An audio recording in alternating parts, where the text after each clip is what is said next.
سوال ہے کہ ظہیر اللہ کے کیا معنی ہیں، یعنی کسی کا نام ظہیر اللہ رکھنا چاہتے ہیں تو اس کا معنی پوچھ رہے ہیں، مطلب پوچھ رہے ہیں۔ تو اس کا مطلب یہ ہے، ظہیر کا معنی مدد کرنے والا اور اللہ کا مطلب ذات باری تعالیٰ ہے، تو ظہیر اللہ کا معنی لفظی جو ہے وہ تو یہ ہے اللہ کی مدد کرنے والا، لیکن اس سے مراد ہوتا ہے اللہ کے دین کی مدد کرنے والا۔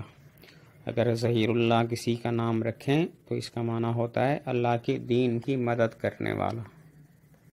سوال ہے، نافرمان بیوی سے نبھاؤ کس طرح کیا جائے؟ میری شادی کو 1 سال ہو گیا ہے، اللہ کے کرم سے ہمیں ایک لڑکی ہے، پر میری بیوی کا نیچر کچھ الگ ہے کہ تھوڑی تھوڑی بات پر جھگڑا ہو جاتا ہے اور نہ وہ میری بات سنتی ہے۔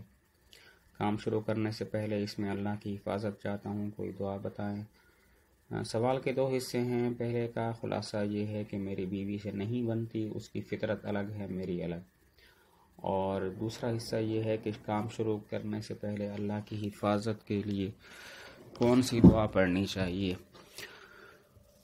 تو پہلے سوال کا جہاں تک تعلق ہے تو اس میں تو یہ بات ہے کہ اپنی بیوی کو سمجھائیں، اسے گھر میں دینی کتابیں رکھیں، مثلا فضائل اعمال اور یا بہشتی زیور، اس طرح کے کتابیں جو ہیں گھر میں رکھیں اور مطالعہ کے لیے درخواست کریں بیوی سے کہ وہ پڑھ لیا کرے، اور کچھ برداشت کا مادہ اپنے اندر بھی پیدا کریں۔ اور دوسری سوال کا دوسرا جو حصہ ہے اس میں پھر یہ ہے کہ لا حول ولا قوت الا باللہ، اس کی کثرت رکھیں، اور اعوذ باللہ من الشیطان الرجیم کا بھی ورد کیا کریں، اور کوئی بھی نیک عمل شروع کریں تو پہلے بسم اللہ پڑھ لیا کریں۔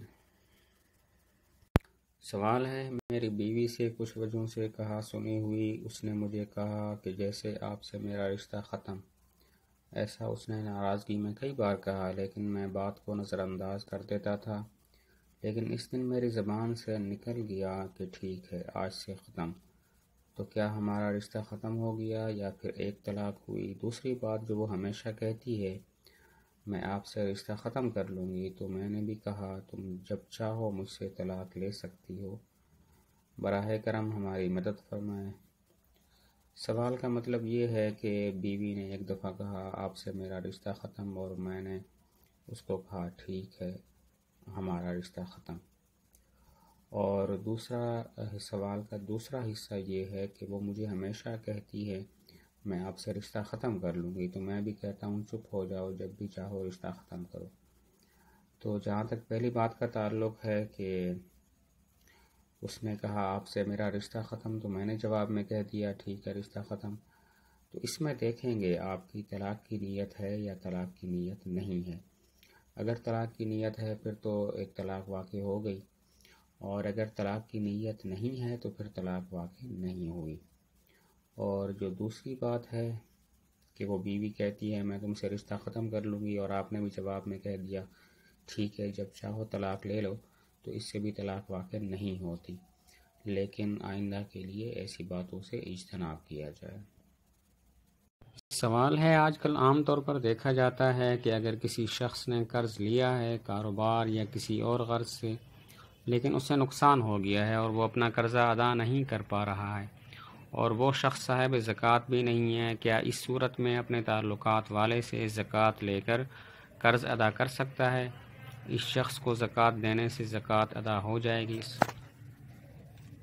سوال کا مطلب یہ ہے کہ کوئی شخص مقروض ہے اور کاروبار یا کسی اور وجہ سے اس کو نقصان ہو گیا ہے، اور اب وہ قرضہ ادا نہیں کر سکتا، تو کسی صاحب زکوٰۃ مالدار آدمی سے زکوٰۃ لے کر وہ اپنا قرضہ ادا کر سکتا ہے۔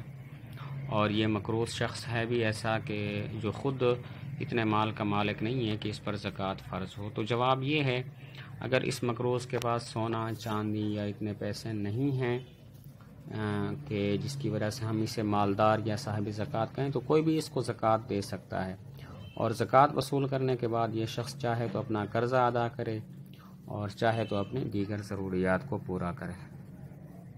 دعوت کھلانے کے بعد اپنے مردوں کے لیے فاتحہ پڑھوانا۔ سوال یہ ہے کہ کوئی کسی عالم یا امام کو گھر پہ بلاتا ہے اور کھانا دعوت کھلانا کے بعد اپنے مردوں کے لیے فاتحہ، کچھ صورتیں مثلا سورت فاتحہ 1 مرتبہ یا سورت اخلاص 3 مرتبہ پڑھواتا ہے اور اس کا ثواب اپنے مردوں کو پہنچانے کو کہتا ہے، کیا یہ جائز ہے؟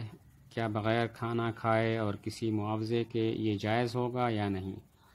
سوال کا خلاصہ یہ ہے کہ میت پر ایصال ثواب کے لیے بسا اوقات حفاظ کو یا علماء کو بلاتے ہیں اور گھر میں ان سے کچھ پڑھواتے ہیں قرآن مجید، اور پھر آخر میں ان کو کھانا کھلاتے ہیں یا کچھ پیسے ان کو دیتے ہیں، تو کیا یہ ٹھیک ہے؟ اگر ٹھیک نہیں ہے تو بغیر پیسے دیے اور بغیر کھانا کھلائے ان کو گھر پہ بلانا یہ ٹھیک ہے؟ تو جواب یہ ہے کہ اس قدر اہتمام کرنا یہ درست نہیں ہے۔ بغیر اہتمام کے یہ سارا کچھ کیا جا سکتا ہے، مثلاً کبھی بھی کسی بھی وقت قرآن مجید خود پڑھ لیں یا کسی کو کہہ دیں کہ وہ پڑھ دے اور پھر اس کا ایصال ثواب ان کو پہنچائیں، اس میت کو جس کا ارادہ ہے۔ تو بغیر اہتمام کے یہ صورتیں ٹھیک ہیں، لیکن اہتمام کے ساتھ اور حفاظ اور علماء کو گھر پہ بلا کے ان کا کھانا کھلا کے یہ سب جو ہے وہ درست نہیں ہے۔